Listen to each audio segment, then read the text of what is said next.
माय मराठी माय बोलीचं नमस्कार. महाचॅनल. माय मराठीच्या कोट्यवधी दर्शकांचं मी आजच्या विशेष भागामध्ये सहर्ष स्वागत करतो. मित्रहो, मी आता आहे नांदेड जिल्ह्यातल्या लोहा तालुक्यातल्या श्री क्षेत्र माळेगाव येथील खंडोबा यात्रेमध्ये. तुम्हाला माहितच आहे, दक्षिण भारतातली सर्वात मोठी यात्रा म्हणून गणली जाणारी माळेगावची यात्रा एक वेगवेगळ्या कारणांसाठी प्रसिद्ध आहे. इथं जात पंचायत नावाचा प्रकार अगोदर व्हायचा. जे भटके विमुक्त लोक असतात, वर्षाला एकदाच भेट व्हायची इथं. मग त्यांच्यात काही सोयरिकी जमणं, सोयरिकी मोडणं, लग्न जमणं वगैरे सगळे निवाडे इथं केले जायचे. शिवाय उंट, गाढव, घोडे, कुत्रे, मांजर असं काही नाहीच की गाढव की ज्यांचा इथं व्यापार होत नाही, बाजार होत नाही. याशिवाय कृषी प्रदर्शन असेल, कुस्ती म्हणजे कार्यक्रमांची जवळपास 15 दिवस रेलचेल असते. या माळेगावची दुसरी ओळख अशी आहे की इथं महाराष्ट्रातले सगळेच जे मोठे तमाशाचे फळ आहेत ते आवर्जून इथं येतात. म्हणजे त्यांचे जसा एखादा भक्त पंढरपूरला गेल्यानंतर समाधान वाटतं, तसं ह्या कलावंतांना इथं माळेगावला यायची एक उत्सुकता राहते 15 दिवसापासूनच की आता आपण माळेगावला चाललो. तर असं हे पवित्र माळेगाव. आणि या माळेगावामध्ये मागच्या 3-4 दशकांपासून ज्यांनी अधिराज्य गाजवलं तो फळ म्हणजे रघुवीर खेडकर. आता त्या फळाचे खेडकर कुटुंबाचे आता जे वारसदार आहेत, रघुवीर खेडकर असतील, मंदाराणी खेडकर असतील, राज फलम असतील. तर या खेडकरांच्या तंबूचा जो मेन बंबू म्हणता येतो, मेन सेंटरचा, ती असलेली आमची कलाकार म्हणजे अमृता. आणि विशेष आनंदाची गोष्ट आहे की अमृताला यावर्षी राज्य शासनाचा युवा पुरस्कार मिळाला. हे फार मोठे अचिव्हमेंट आहे. म्हणून अमृताची मुलाखत घ्यावी असे वाटले. अमृता, स्वागत. हा पुरस्कार कधी मिळाला आणि कसं, कोणते निकष लावले होते? निकष म्हणजे मी आता या वर्षी फळामध्ये नव्हते, मी घरी होते. अच्छा. थोडा माझा प्रॉब्लेम होता अच्छा. तब्येतीच्या बाबतीत, त्यासाठी तो सॉल्व्ह झाला नव्हता म्हणून मी घरी होते. आणि असं मला माहित पण नव्हतं की मला पुरस्कार मिळेल, असं मला काहीच माहित नाही. अचानक मला 1 तारखेला मामांचा फोन आला, रघु मामांचा आमच्या. म्हटले त्याच्यासाठी तू काही असं दिलं नव्हतं का आवेदन? काहीच नाही. आता कसं आहे सर, म्हणजे जे आमचे मामा, म्हणजे ते आमचे मामाच लागतात, खंडूराज गायकवाड म्हणून. अच्छा. ते तिथं कार्यरत आहेत. अच्छा. आणि त्यांना माहितीये म्हणजे मी माझं काय योगदान आहे, मी काय करते, किती वर्षापासून मी ह्याच्यात, म्हणजे माझा सगळा बायोडेटा त्यांच्याकडे आहे ऑलरेडी. त्यांच्याकडे आहे माझा बायोडेटा. त्यामुळे मला काही विचारण्यात आलं नाही, काही नाही. मामांनी परस्पर एक युवा कलावंताचं नाव द्यायचं, मग कुणाचं नाव सुचवायचं, काय करायचं, मग हे सगळं आमच्या खंडूराज गायकवाड मामांनी. अचानक शासनाचं पत्र आलं? अचानकच मला फोन आला त्यांचा मंत्रालयातून, ताई तुम्हाला 2 तारखेला पुरस्कार जाहीर आहे. 2 डिसेंबरला? 2 डिसेंबर मुंबईत झालं नव्हतं? मुंबईत रवींद्र नाट्य मंदिरला. कुणाच्या हस्ते झाला? आपले आशिष शेलार मंत्री त्या खाली. हो. बरं, काय काय स्वरूप होतं पुरस्काराचं? पुरस्काराचं स्वरूप असं होतं की मानचिन्ह होतं, प्रमाणपत्र होतं, आणि त्यांच्याकडून 1 लाखाचं हे होतं. हो. काय बात. बरं, तुला तिथं बोलायला काही संधी मिळाली का? नाही संधी मिळाली, कारण भरपूर क्षेत्रातली लोक होती. म्हणजे भरपूर जणांना पुरस्कार होता, ज्येष्ठांना होता, म्हणजे फिल्म सिटी मधल्या बऱ्याचशा लोकांना होता. परत आपली महाराष्ट्राची जी लोककला आहे, मग आपल्या महाराष्ट्रात किती कला आहेत, त्या कलेवरच्या प्रत्येक एक माणसाला. त्यामुळे मला काही तिथे बोलायला वेळ मिळाला नाही. बरं अमृता, खरं खरं सांगायचं, काय वाटतं बरं पुरस्कार मिळाल्यानंतर? पुरस्कार मिळाल्याचा आनंद एवढा आहे की म्हणजे आतापर्यंत जी मी रसिकांची सेवा केली, मी ह्या कलेशी जोडली गेली, शासनाने माझी दखल घेतली, त्यांनी माझा विचार केला, यासाठी तर शासनाचे खूप खूप आभार. आणि मी हा प्रश्न काय विचारला, काय वाटते म्हणून? तुम्हाला वाटत असेल की युवा पुरस्कार मिळाला म्हणजे या अमृताच्या आयुष्यामध्ये फक्त आनंदच असेल, मस्तीच असेल, तर नाही मित्र हो. या मुलीचं अगदी तरुणपणामध्ये वैधव्य प्राप्त झालं, कपाळाचं कुंकू गेलं, रघुवीर खेडकरांच्या भाची सोने. हो. आणि त्याच्यानंतर रघुभाऊ हिला म्हणाले की अमृता, तुझं आणखी अख्खं आयुष्य पडलेलं आहे आणि तुला हवं तर तू दुसरं घरोबा कर, दुसरा संसार कर.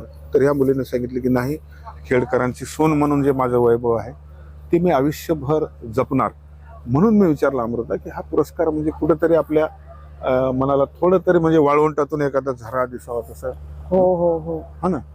तर आता ह्या याच्यामधला आपला नेमका फळामधला रोल तुझा काय काय आहे मला माहित आहे, पण आपल्या आणखी दर्शकांना माहिती. मी माझा रोल म्हणजे स्टेजचं जे आहे, स्टेजवरती मी गायन करते, कॉमेडी करते, डान्स वगनाट्यात काम करते. मी डान्स करायची म्हणजे एक 7-8 वर्षापूर्वी मी डान्स म्हणजे मी लावणी करायची प्रॉपर. अच्छा. लावणी करायची, पण त्याच्यानंतर जसं माझा गायनाकडे कल गेला तसं मी डान्स बंद केलाय. तसं कधी करते वाटलं असं ऑफर आली, रसिकांची ऑफर जर आली, ताई तुमची लावणी पाहिजे, तुम्ही लावणी करा, तर मग मी करते.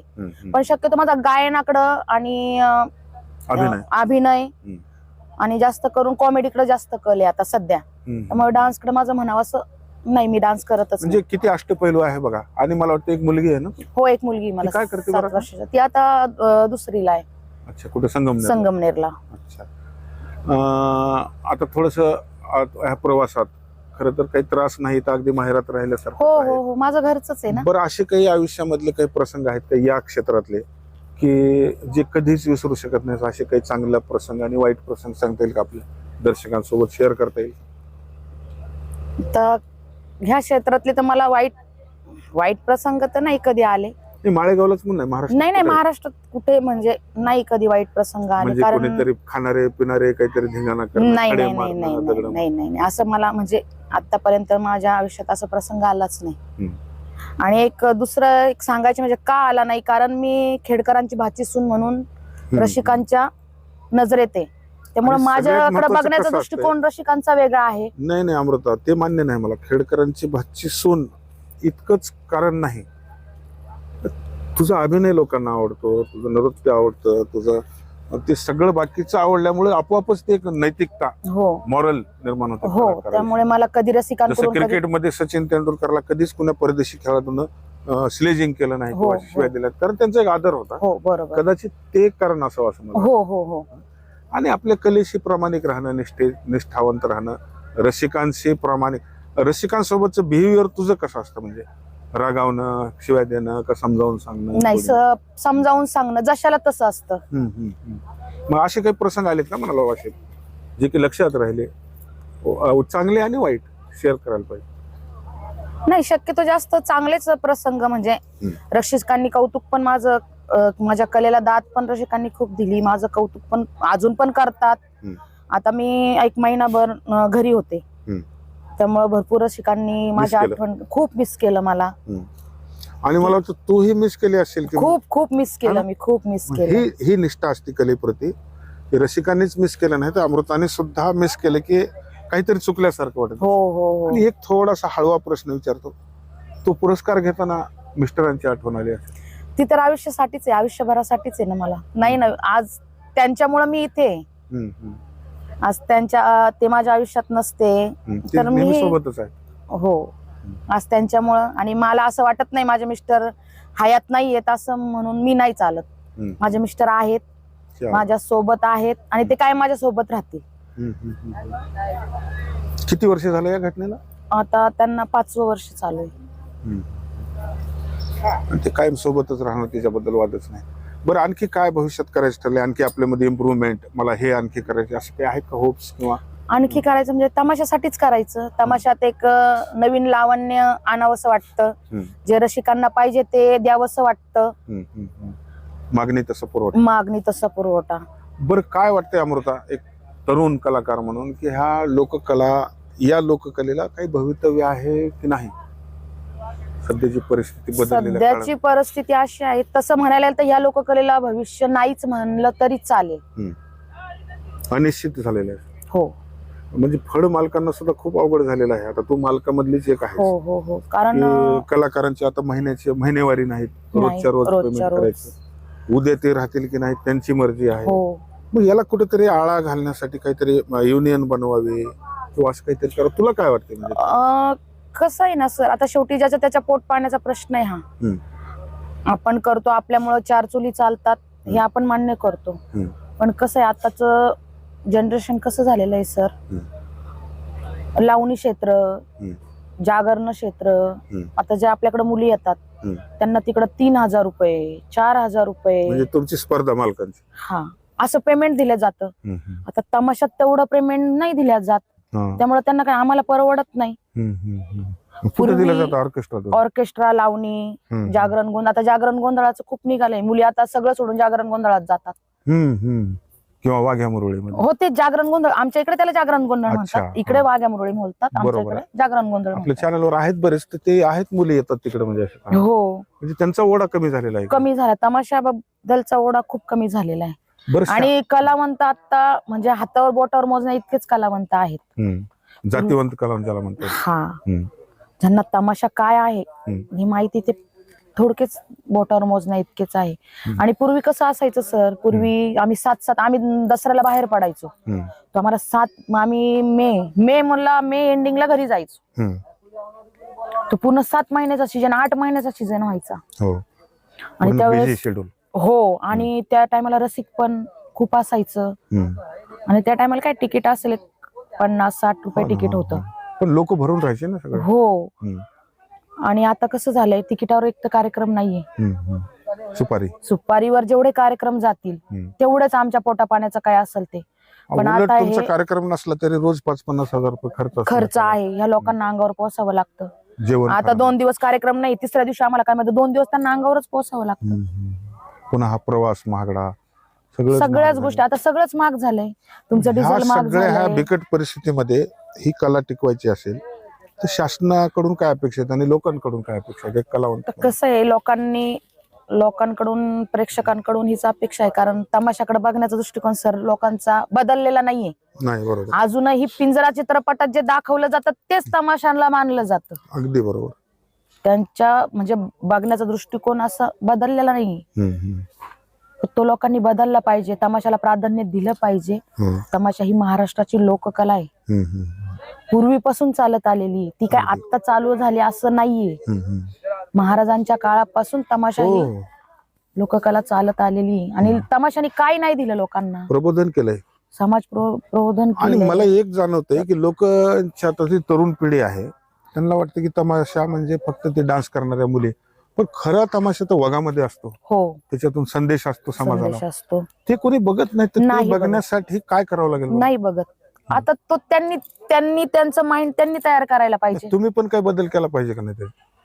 बदल करायचं जरी म्हटलं सर, आता आम्ही काय सादरीकरण करणार, आत्ताच्या याच्यावर आधारितच आम्ही सादरीकरण करणार. मग ते तुमचं कौटुंबिक घटना असेल, आता राजा महाराजांचं जर करायचं बोललं तर ते कुणी नाही बघत, शक्यच नाही. लोकांना काय आता काय जे चालू आहे ते मांडा. लोकांची मागणी ही असती, नवीन जे आता काय चालू आहे ते मांडा. आमच्याकडून आम्ही पुरेपूर प्रयत्न करतो सर त्या गोष्टी, पण त्या गोष्टीला दाद दिल्या जात नाही ना. आताच्या मुलांना काय वाटतं, डीजेवर गाणे वाजवले, पुरी नाचल्या, बास झाला हा तमाशा. असं नाही, वगनाट्य हा खरा तमाशा. मला असं वाटतं की वगनाट्य लिहिणारे लेखक सुद्धा थोडेसे कमी झाले आता. त्यांना म्हणजे कसं झालं, वगनाट्याला काही प्राधान्यच राहिलं नाही.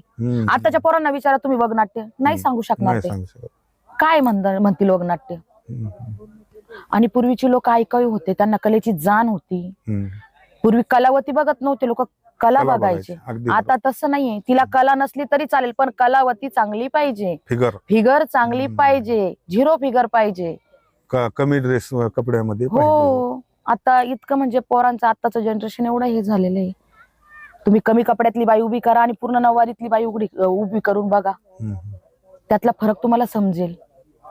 म्हणजे तमाशाकडे बघण्याचा लोकांचा दृष्टिकोन मेन बदलला पाहिजे, तरच याला भवितव्य आहे. नाहीतर मग आता ही तुमची शेवटचीच पिढी म्हणायला. हो. आता आमची मुली तर नाही येऊ शकत, याच्यामध्ये आमच्या मुली नाही येऊ शकत, कारण हे एक मटका जुवा झाल्यासारखं झालंय. काय होणार आहे माहित नाही मला. हो, कारण कुणीही मला असं म्हणजे बिनधास्त दिसत नाही. काय होणार आज आपला तमाशाला मेन रसिकच येत नाही. आता काय झालंय खरं, या मोबाईल मुळे घरोघरी पोहोचले, मोबाईल खिशात आलं. लोक काय म्हणतात, 100 रुपयाचं तिकीट काढायचं, तिथं थंडी गारठा तेवढा तासभर आपल्या घरात बसून आराम के साथ बघू आपण.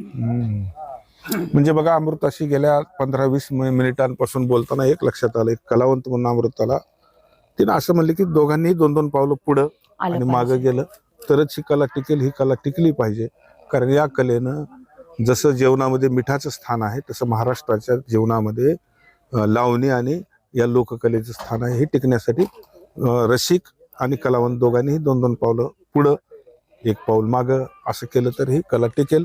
अमृता, खूप पुन्हा एकदा अभिनंदन आणि खूप छान वाटलं हे आमच्या कोट्यावधी रसिकांसाठी तू वेळ दिला. मला वाटतं पुढच्या वर्षी मी येणारच आहे. प्रत्येक वर्षी आपलं ठरलेलंच आहे की काहीतरी नवीन हे व्हावं. पुन्हा एकदा मी आभार मानतो, थांबतो. जय जगत, जय मल्हार. धन्यवाद.